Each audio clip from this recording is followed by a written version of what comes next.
Pasca pelecehan, Putri Chandrawati meminta Riki Rizal memanggil Yosua. Saat berbicara dengan Yosua, Putri menyatakan mengampuni perbuatan Yosua terhadap dirinya. Putri juga meminta Yosua untuk mengundurkan diri sebagai anggota di bawah Verdi Sambo. Waktu Deriki panggil Dek Yosua, Deriki naik bersama Dek Yosua masuk ke dalam kamar saya berdua.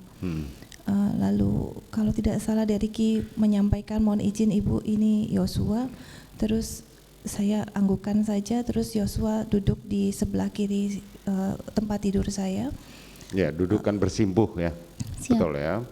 Kemudian terus Deriki masih sempat di dalam kamar saya sebentar.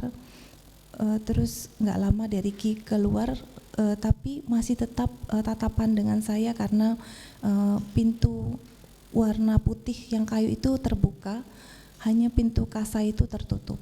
Tapi Deriki masih bisa melihat saya, jadi saya tidak berduaan dengan Yosua di kamar. Oke. Terus apa yang saudara sampaikan sama Joshua, korban waktu itu? Waktu itu saya sampaikan ke Dek Yosua bahwa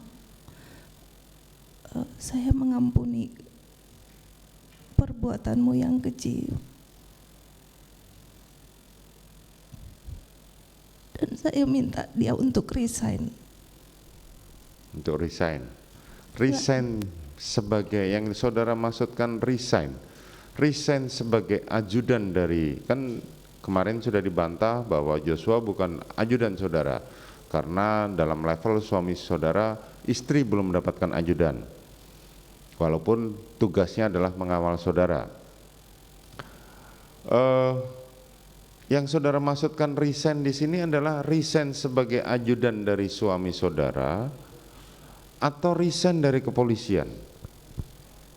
Resign sebagai driver atau anggota suami saya. Resign jadi anggota dari suami saudara, artinya kembali ke Korps Brimob lagi. Kalau tidak salah Yosua sudah masuk jadi anggota Bareskrim. Oh, kalau nggak salah Joshua sudah menjadi anggota Bareskrim.